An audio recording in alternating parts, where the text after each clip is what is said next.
जय जगन्नाथ पिला माने आज आमर आउ एक नूतन वीडियो को आपण मानको स्वागत। आज आम से मध्ययुग उपरे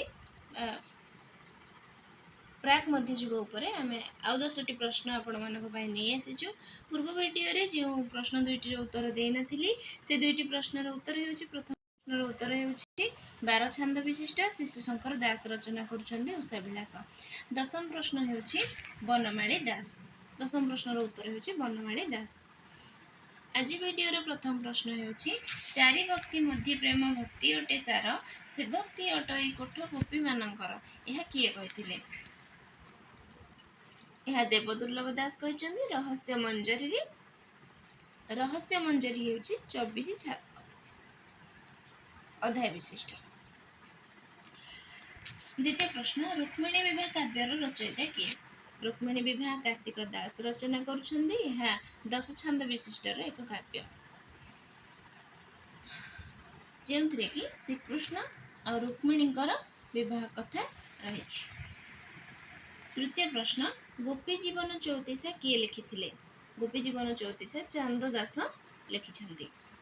चतुर्थ प्रश्न केणे घेनी जाउछ जगन्नाथ को यही भजनटी रचयिता किए। यह भजनटी एक लोकप्रिय भजन।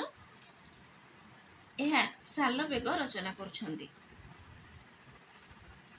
पंचम प्रश्न जगन्नाथ जी 16 कला तहु कलाए नंद बोला यही पद्यांशटीर रचयिता किए। यह दिवाकर दास यही पद्यांशर रचयिता। यह से जगन्नाथ चरितमृत यही पदटी जगन्नाथ चरितमृत आसी अछि। षष्ठ प्रश्न मयूर चंद्रिका किए रचना करथिले। मयूर चंद्रिका श्रीहरि दास रचना करिसेंती।